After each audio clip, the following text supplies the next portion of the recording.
बातचीत करें कि तमिलनाडु के साथ में नरेंद्र मोदी की सरकार सौतेला व्यवहार क्यों कर रही है। आप सब लोग जानते हैं कि तमिलनाडु अकेला ऐसा राज्य है जहां के बीजेपी बुरी तरह से हारी पिछले पार्लियामेंट के इलेक्शन में। नरेंद्र मोदी बहुत कोशिश करते रहे लेकिन उन्हें सफलता नहीं मिली और इसका पनिशमेंट निश्चित तौर पर तमिलनाडु की सरकार को तो वो देंगे, क्योंकि जो जहां जनता उनको हराती है वहां वे पनिशमेंट देते हैं। उस राज्य के अधिकारों पर, जनता के आर्थिक अधिकारों पर वे हमले करते हैं। ये हो ही नहीं सकता कि नरेंद्र मोदी अपनी हार का बदला न लें। वो दिल्ली में बदला ले रहे हैं, वो दिल्ली में हारे, दिल्ली में बदला ले रहे हैं। जहां जहां वो हारे हैं वहां वो बदला ले रहे हैं, वो छोड़ते नहीं है।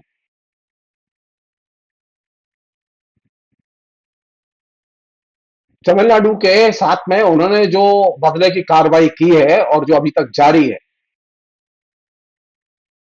आज की अभी जब मैं प्रोग्राम कर रहा हूं अभी तक जारी है वो।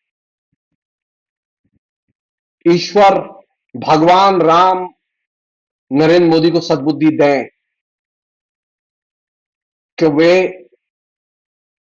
तमिलनाडु का जो पैसा उन्होंने रोका हुआ है, खासतौर पर समग्र शिक्षा अभियान का जो पैसा उन्होंने रोका हुआ है उसे वो जारी करें।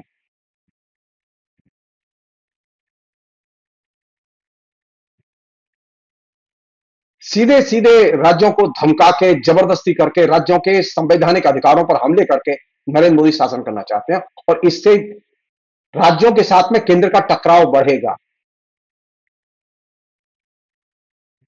ऑलरेडी ऑलरेडी उन्होंने दिल्ली के जितने भी उपलब्ध अधिकार थे वो तकरीबन सारे अधिकार छीन लिए।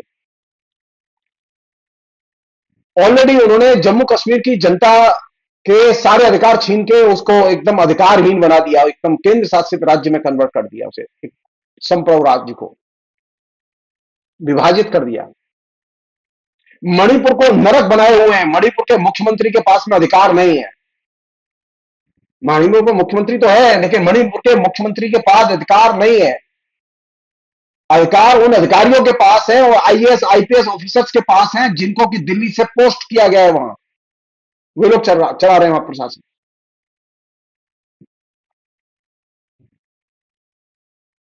तो नरेंद्र मोदी ने एक नई कल्चर पैदा की है कि मैं इलेक्टेड गवर्नमेंट अगर वो मेरी गुलाम नहीं है तो मैं उसे चलने नहीं दूंगा और उसके ऊपर मैं असंवैधानिक सत्ता केंद्रों का इस्तेमाल करूंगा।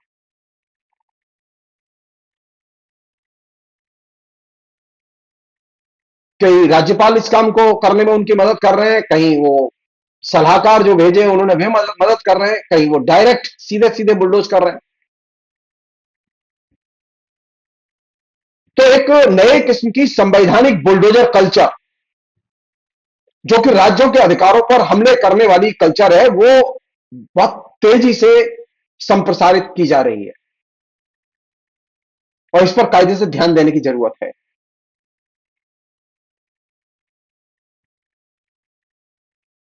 तमिलनाडु में समग्र शिक्षा अभियान का जो पैसा केंद्र भेजता है, जिसमें कि स्कूली लेवल की शिक्षा का फंड शामिल है,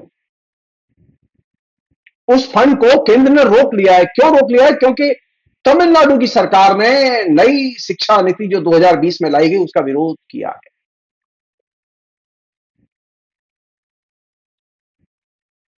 सवाल यह कि आपके यहां एजुकेशन जो है वो संवैधानिक तौर पर किसके पास है? वो कंकरेंट लिस्ट में है। राज्यों की अपनी से है, राज्यों की अपनी भूमिका है, राज्यों का अपना पाठ्यक्रम है। आप उसमें हस्तक्षेप नहीं कर सकते। और ये जो समग्र शिक्षा अभियान का जो पैसा रोका गया है ये मतलब नर्सरी से लेकर 12 तक की टीचिंग, स्कूल की व्यवस्था, सैलरी, इंफ्रास्ट्रक्चर, डिजिटल एजुकेशन, जो एडमिनिस्ट्रेटिव रिफॉर्म है उससे जुड़ा हुआ vocational education, sports, text book की ग्रांट, यूनिफॉर्म, लाइब्रेरी, इन सब का पैसा इससे आता है। इस स्कीम के तहत सन 2021 एवं 2026 में 2.94 लाख करोड़ रुपीस रखे गए थे। 2,94,000 करोड़ रुपया, 2,94,000 करोड़ रुपया रखे गए थे। इसमें रेशो यह था कि 60% केंद्र खर्च करेगा और 40% राज्य खर्च करेगा। लेकिन तमिलनाडु को 2024-25 में इस स्कीम में 3,586 करोड़ रुपए तय किए गए। इसमें केंद्र को 2,152 करोड़ रुपए देने थे। इसमें पहली किस्त 573 करोड़ रुपए की है, जो अभी तक नहीं आई है 2024-25 में। आधा वर्ष से अधिक खत्म हो गया है, लेकिन पहली किस्त नहीं आई है। मुख्यमंत्री स्टालिन ने पीएम को पत्र लिखा और कहा कि केंद्र ने फंड देने के लिए शर्तें लगाकर सही नहीं किया है। केंद्र ने PM school for rising India scheme के लिए सन 22 से 27 के बीच, 2022 से 2027 के बीच इस स्कीम के लक्ष्य को रखते समय 14,500 मॉडल स्कूल पूरे देश में खोलने का निर्णय लिया और इसे नई जो शिक्षा नीति जो नरेंद्र मोदी की सरकार ने 2020 में लागू की, उसका इसे आदर्श मॉडल कहा। कितना पैसा खर्च हो रहा है इसमें? 14,500 स्कूल मॉडर्न खोले जाने, जो कि आदर्श स्कीम है। इसकी लागत है मात्र 27,360 करोड़ रुपए। अगर आप पूरी नई शिक्षा नीति और उससे जुड़े हुए तमाम पहलुओं को ध्यान में रखें तो ये बहुत छोटा अमाउंट है। ये छोटा प्रकल्प है, ये महान प्रकल्प नहीं है। केंद्र को अब तक तमिलनाडु 10 पत्र भेज चुका है कि उनके पैसे रिलीज किए जाएं। 1 सितंबर 2020 से लेके अब तक 10 चिट्ठियां भेज चुके हैं, लेकिन वो अभी तक उन्होंने पैसा रिलीज नहीं किया है। बार बार उनसे कहा गया कि आप एमओयू साइन करें तो हम पैसा भेजेंगे। इस एमओयू को साइन करने का मतलब है कि नई शिक्षा नीति को पूरी तरह लागू करना। मार्च 2024 में तमिलनाडु के शिक्षा मंत्री ने साफ कहा कि वे नई शिक्षा नीति को लागू करेंगे, क्योंकि इसके साथ में ये जो समग्र शिक्षा अभियान का फंड जुड़ा हुआ है और ये बहुत स्कूली शिक्षा के लिए ये फंड बहुत जरूरी है।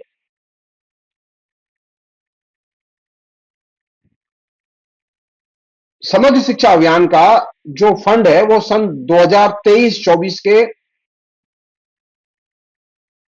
ईयर का, उसकी तीसरी चौथी किस्त का पैसा अभी तक नहीं आया। साथ ही इस साल का पूरा पैसा अभी तक नहीं आया।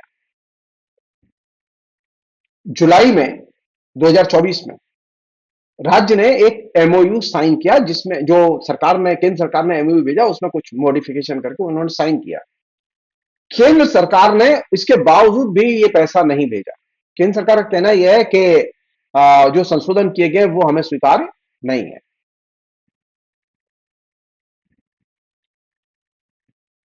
स्टालिन ने कहा कि जिन लोगों ने, राज्यों ने साइन कर दिए हैं, उनको फंड दिया गया, हमें क्यों नहीं देंगे आप?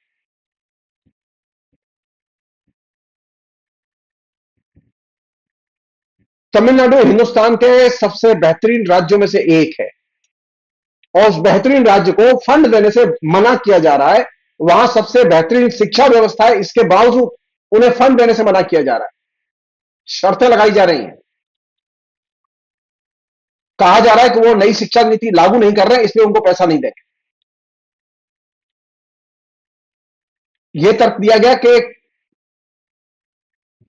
केंद्र ने जो एमओयू भेजा था वही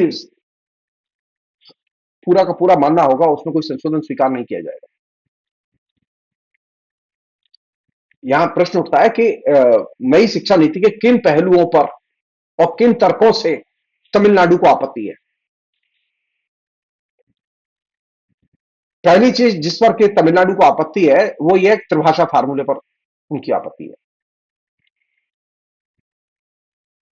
उनकी आपत्ति इस पर भी है कि जो पाठ्यक्रम बनाया गया है उसमें उनके लिए कोई स्पेस नहीं है। उनका कि ये अगर त्रिभाषा फार्मूला और उससे जुड़ी हुई बहुत सारी चीजें छोड़ दी जाएं तो बाकी तो नई शिक्षा नीति की चीजें हमने अपने यहां लागू की हैं। तो नई शिक्षा नीति के बहाने समग्र शिक्षा अभियान का पैसा क्यों रोका जा रहा है? ये तो सीधे सीधे राज्य की संवैधानिक स्वायत्तता पर, उसके अधिकार पर हमला है।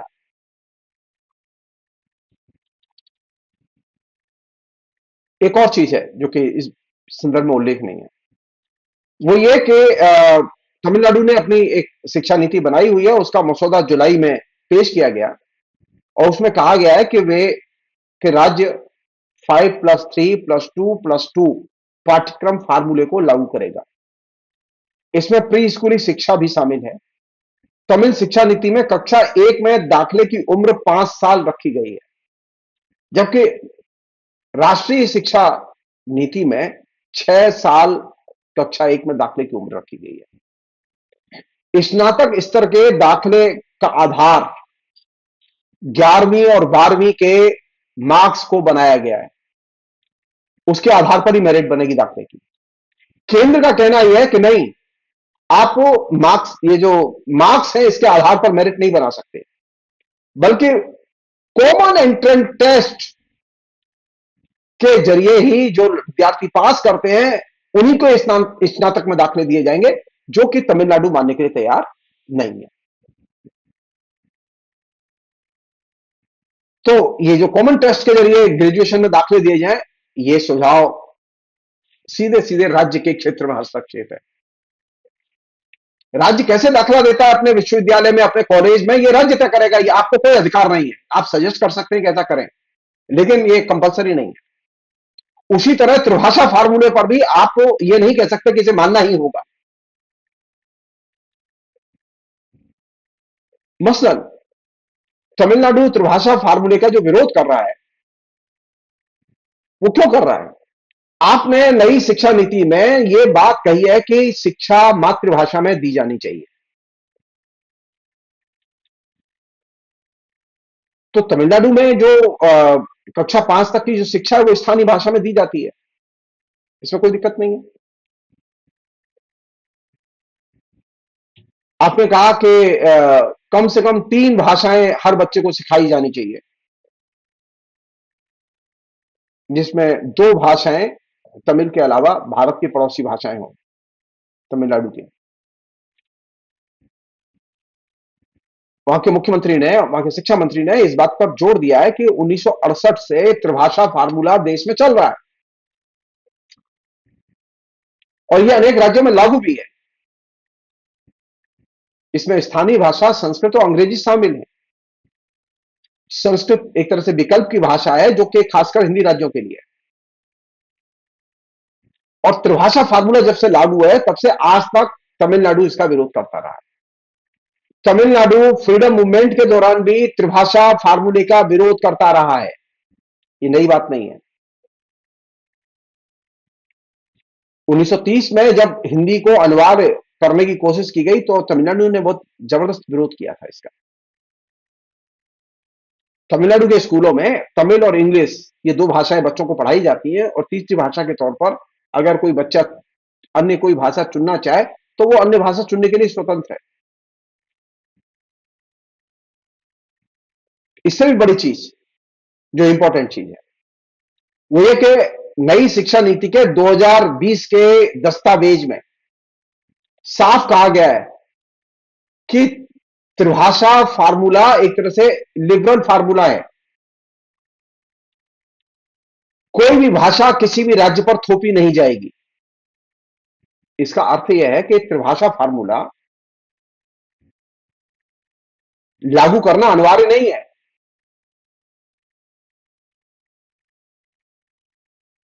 तमिलनाडु में अगर कोई बच्चा तमिल की जगह हिंदी विकल्प लेना चाहे तो ये उस विकल्प उसका खुला हुआ है, कोई बाधा नहीं है उस विकल्प में। लेकिन सरकार इस चीज को समझने के लिए तैयार नहीं है। सरकार अपने ही डॉक्यूमेंट को ठीक ढंग से पढ़ के लागू करने के लिए तैयार नहीं है।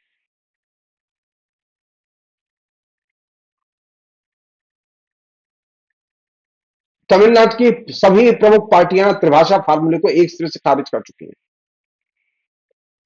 इसके बावजूद केंद्र सरकार को किसी भी कीमत पर तमिलनाडु का जो पैसा है उसे रोकने का अधिकार नहीं है। यह तमिलनाडु के संवैधानिक अधिकारों पर, राज्य के संवैधानिक अधिकारों पर सीधे सीधे हमला है। बेहतर यह है कि नरेंद्र मोदी अपनी राज्यों पर हमला करने की नीति से बाज आए और तमिलनाडु का पैसा तुरंत जारी करें। अन्यथा तमिलनाडु की नहीं, हिंदुस्तान की बाकी राज्यों की जनता भी उन्हें माफ नहीं करेगी, क्योंकि वहां पे भी अब लड़ाइयां आने वाली हैं। ये दिमाग से निकाल दें, नरेंद्र मोदी की उनका जादू चल रहा है, उनका जादू उतर चुका है। जनता ने धो दिया है, बीजेपी को साफ कर दिया। पूरे तमिलनाडु में एक सीट नहीं मिली।